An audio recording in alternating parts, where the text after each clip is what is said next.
Ever felt lost? I think we've all at some point in life felt lost, or we've been lost. Or let me ask you this: have you ever lost something of value? I've lost my athleticism. That's gone out the window. I was a soccer player in college for Geneva, but now that's gone with my ankles. And but if you've ever lost something of value, like money, or you lost something that was precious and you couldn't get it back. Maybe if you've ever lost something in life. And I want to start out with a story of something getting lost. When I was a youth pastor, we used to take our high school kids, we used to take them whitewater rafting down the Yawk River, and some serious rafting. And the greatest thing, we had a very large youth group. This group was my Northway youth group. We would take like 50 kids rafting. And so there you are on the river with 50 high school kids rafting. And the coolest thing about going with 50 high school kids is you have the rapid times, but if you ever, anybody ever whitewater raft here? If you ever whitewater rafted, you have lulls too, right? You have just shallow water times when there's a decent current, but there's no rapids. Well, what that meant when you went with 50 high school kids is that mean you were on full-on battle with the other boats. Okay, so they would paddle over to you. They're jumping, because those things are like trampolines, right? Those boats, they're bouncing off and jumping into your boat, all right, to attack you and try to throw you out of the boat during these times of lulls. And so we had full-on water battles. I mean, it's full contact whitewater rafting, okay? And so we were doing this at one point, and I was in a boat, and one of my interns was in the boat. He had just gotten married like a month before. So he had got married, he's in the boat. These high school kids pull up to our boat, they're probably 6 feet away, and this one kid just gets on the edge of the boat and he jumps for our boat. But he doesn't quite make it, and he lands holding on to the outside of the boat. And he grabs the hands of the guy, my intern, in the boat. And he's trying to pull him in, and he's trying to push him away, and he's trying to pull my intern out of the boat and into the water.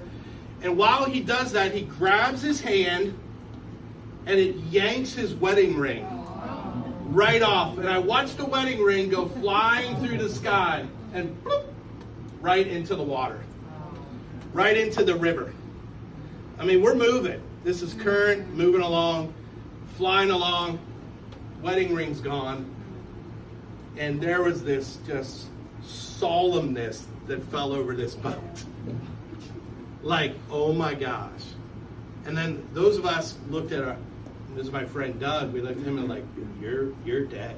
Like, your life is over, right? Like, but there was just this sadness that fell over our boat. And so we're still in the shallow part, but we're moving along. I mean, you cannot turn around. I mean, the water it's brownish. I mean, the ring's gone. 5 minutes later, the guy who was behind us, we had like a guy from the rafting company.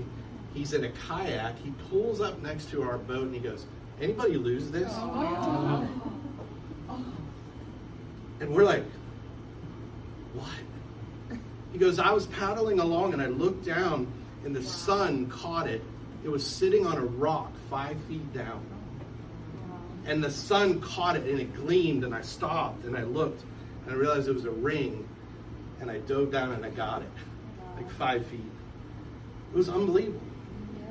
It was like, for him, it was a miracle. Because he had a great story to tell his wife. Instead of on his knees, he would look her in the eye, like tell her, hey, like, these are the things that are wrong. But that's a story of something that was valuable, right? That was lost, but then it was found. And I want to tell you a story that Jesus tells that is my favorite story, as we're at Parable of Pints. Only chapter of the Bible where he repeats the same 3 stories with the same point. And that is in Luke chapter 15. So if you have a Bible, you can follow along.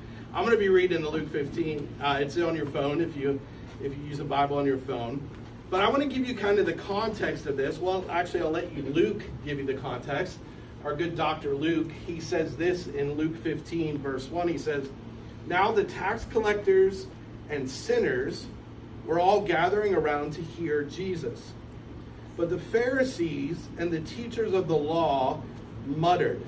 By the way, you ever see the word in Scripture, muttered? It's never good. They do it to Jesus. They do it to Moses. It's never good. All right? Nothing ever good comes from muttering. All right? You know this. If you're a parent, you know this. Right? Or you have people muttering, right? They're like, your kids are like, they're so, nothing good comes from muttering. But it says, they muttered and they said, this man welcomes sinners and eats with them. Okay? So the context is, Jesus is about to teach 3 stories, 1 point. And anytime God repeats himself, you might want to pay attention. Okay? Like Scripture says often, like, holy, holy, holy. Right? It's like, get your attention, this is holy. Okay? So, 3 stories, 1 point. And he's about to tell it to an audience where, for our sake tonight, you guys will be the notorious sinners. Okay? On this side of the room, we cannot let Pastor be a notorious sinner. No, he is. We all are. All right? But in notorious sinners over here, you're the tax collectors, prostitutes, like, you're the frat boys, frat girls. All right? Like, you're over here. All right? Yeah. Over here, this group, you guys are the Pharisees, you are the religious, you are the upright, you are the people that look good on the outside, and you got your act together. All right? Now, I know people on this side, I'm like, that is not true, but no. but for tonight, let's roll with it. All right? So that's the context. Quite an audience, right? Quite an audience. He's going to tell 3 stories, 1 point. And this is what he says. He tells a story, and I'm not going to go through the first 2 stories completely, but he starts out by telling a story about a sheep. A shepherd had a sheep, and it got lost. Now, by the way, these things are going to ascend in value. They're going to get more and more important as he goes. So he starts with a sheep. Sheep are, they're cool, but it's a sheep. All right, but he goes, you lose one, the shepherd goes on this all-out search, because the sheep's never going to find his way back. And he goes and he gets it, and when he brings it back, there's rejoicing. Right? So I found my lost sheep. And then he tells a story, second of all, about a woman who loses a coin. Now, there's a debate over what that coin is. When I read as a kid, I was like, why does she have such a big deal over a coin? Well, most theologians and scholars think that it was part of her dowry that she wore. Like women would wear like a headband with 10 coins on it. And it was their value. Like, listen, ladies, this is the way it used to be. I'm not saying it's the greatest, but back in the day, you'd be like showing your bling, and the guy'd be like, oh, she got money. I want some of that. All right, like, I want to marry her family. And like, Dad, you need to hook us up with that family, because it was arranged marriages and stuff like that. But so these are very valuable to her. In fact, when Jesus taught this story about the woman who loses a coin from her dowry, probably everybody in the audience who was there was a woman went, okay, mine are all here. They're all here. And they usually refer to a coin as like a drachma, which is a 1 day's worth of wages. It doesn't mean that this woman has a ton of money, but it means what's lost is important to her. And so when she loses one of those coins, she spends everything. She does everything she can. She sweeps the house. She looks under every rug. She checks in every corner to find that coin. And when she finds that coin, she celebrates, right? Because something that was very valuable was lost, but now it's found. The sheep was valuable, but this is a person we're talking about now. And so that was super valuable to the quality of her life. And when that thing is found, there's great rejoicing. And then he ramps it up amazingly to an exponential level. I will do more than lift up my robe and show I will hang naked on a cross to reach you, because you are loved. You're my son and daughter. And I'm going to beat the mob there. The mob doesn't get to say who you are. The mob doesn't get to define you. The mob wasn't the one that was sinned against. The mob isn't the one who tells you who you are. I'm your father, and I will tell you. And so he gets to his son. And this is what he says. It says he threw his arms around him and he kissed him. The son said to him, the son begins the long speech, Father, I have sinned against heaven and against you. I am no longer worthy to be called your son. Oh, stop. He doesn't get the whole way through it. And the father said to his servants, quick, Why? Because the mob's coming. Quick, bring the best robe. The robe covered you. Covered your shame. Covered your indiscretion. And put it on it. Put a ring on his finger. A ring was a symbol of family. It was a signet ring. You are part of this family. You cannot lose that. And sandals on his feet, which meant you are a son. The servants didn't have sandals, but the son did. And he says, put a ring on finger and sandals on his feet. Bring the fatted calf and kill it. Let's have a feast and celebrate. For this son of mine was dead and is alive. Again, he was lost and he is found. So they began to celebrate. And now you think the story would end there too. And all of you on this side would be going, whoa, there's hope. There's hope for me. I'm a tax collector. I'm a prostitute. I'm a notorious sinner. Wait a minute. I can come home. If you've ever felt lost, if anybody here has ever felt lost, or maybe you are lost right now, you feel that, you can come home. God's always inviting you home. There's nothing you could ever do that would take away that invitation. For those of us who are on this side of the room playing the Pharisees today, we might sit here and go like, this is an outrage.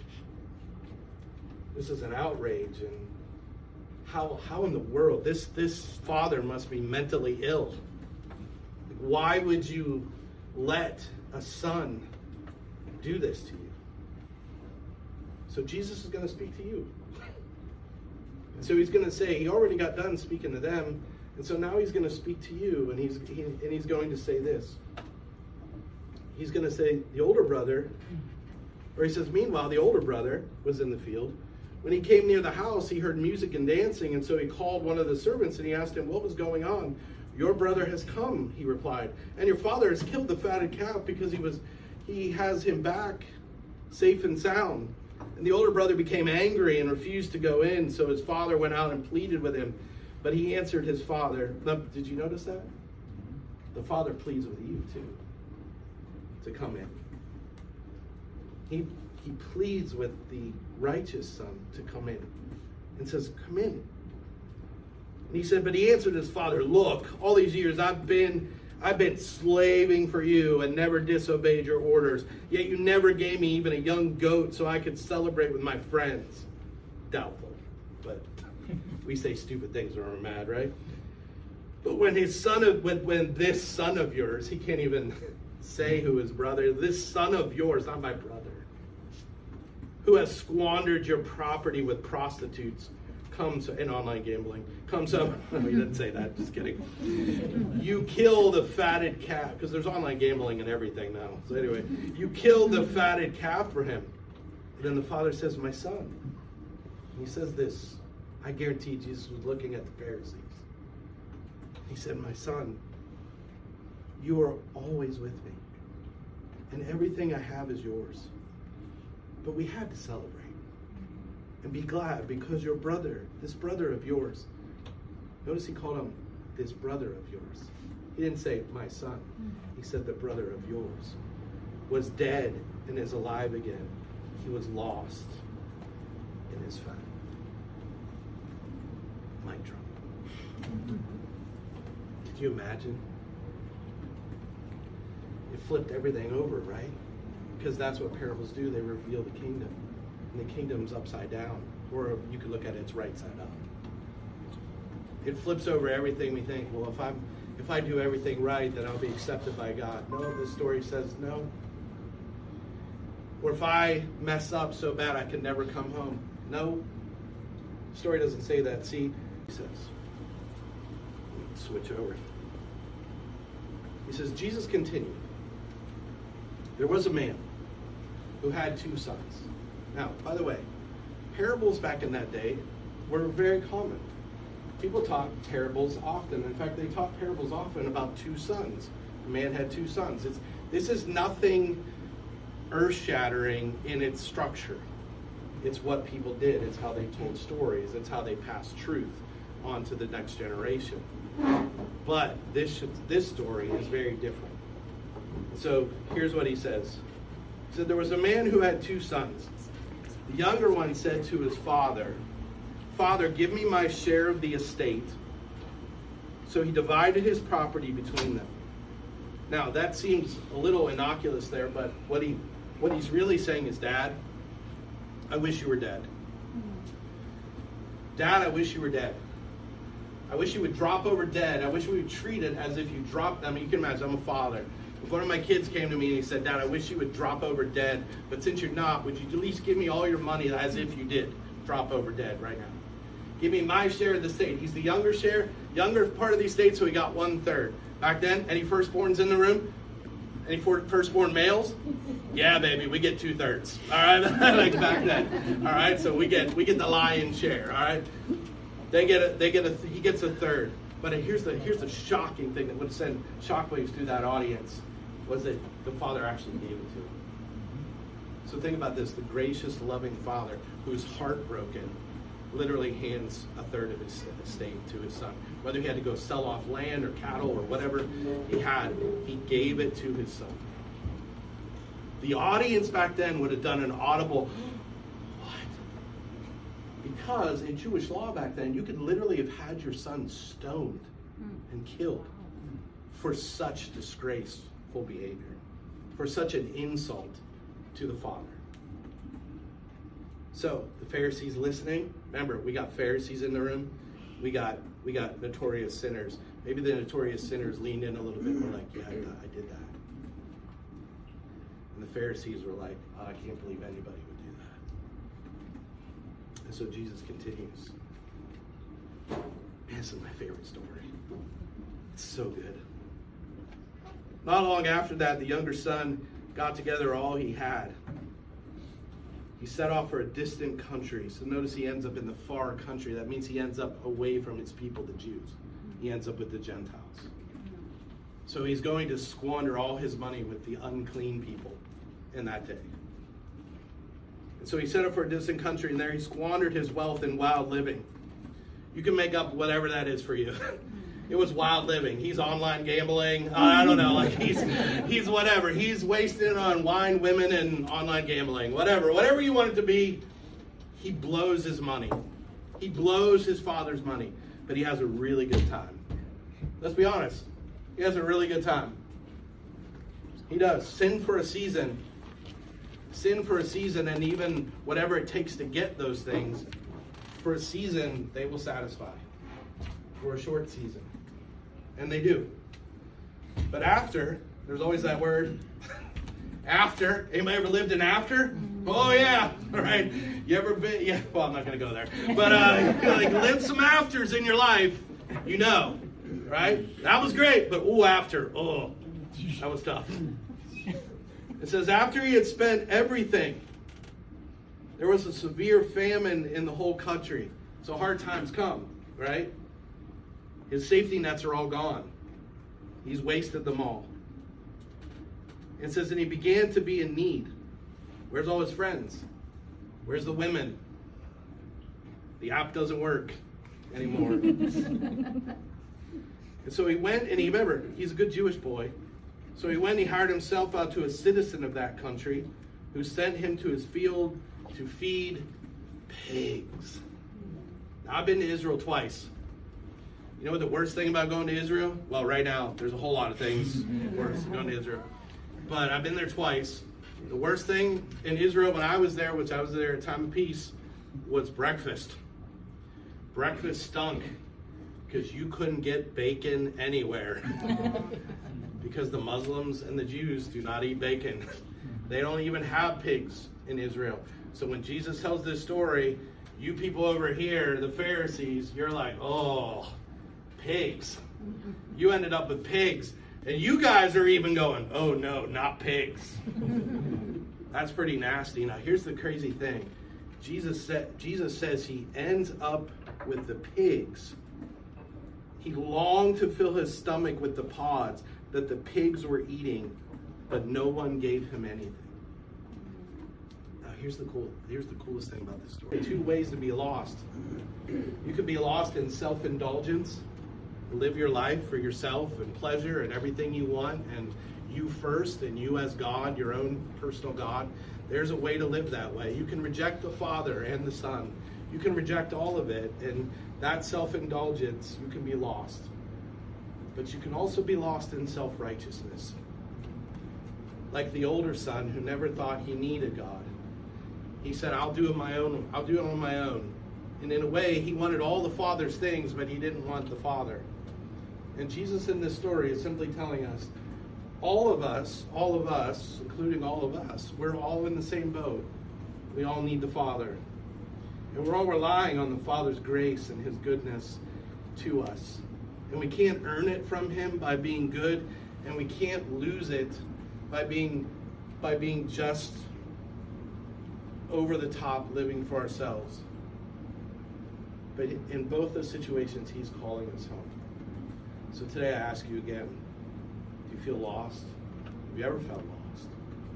If you feel lost right now, you can come home. If you don't think you need his grace, if you think I'm just going to work really hard and keep all the rules and do all the right things, I would challenge you that you also need his grace. You need the Father. You need him. And that's what Jesus in this story is so beautiful. This is why this is the greatest story ever told. Because it leaves no one out. And in my life, I look at my own life, I was a church kid. I grew up in the church. I had boiled my Christianity down to don't smoke, drink, or chew, or go with girls that do. Look where I'm at! Holy cow, look where I'm at! Right? But that's what I thought it was about. Like, don't smoke, drink, or chew. Or go with girls that do. Right? I thought it was about keeping all the rules. And then guess what? Jesus invaded my life. He saved me. He saved me. He saved me from myself. He saved me with his love. He loved me enough to give his life for me. And he changed my life. I didn't want to be a pastor. Oh my gosh. I don't come from a long line of pastors. But you know what? I've been a pastor. I've been saved for 36 years now. And I wouldn't change it for anything. But I've been different people during that. I've sometimes been the older son, and sometimes I've been the younger son. And I've found myself in that story over and over again. That's why it's so beautiful to me. And so I thank you for listening to me tonight. I pray that I maybe gave you one thing to hold on to. And one thing you learned about the Father tonight is that he's good. That he is loving. And no matter where you are tonight, he's calling you home. And he loves you. And he sent his son for you. And that's the most beautiful story you'll ever hear.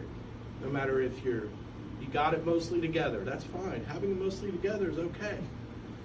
Being a total mess, guess what? That's okay too. I've been both. But he still loves you right where you're at. And on that day, he told a story that changed the world.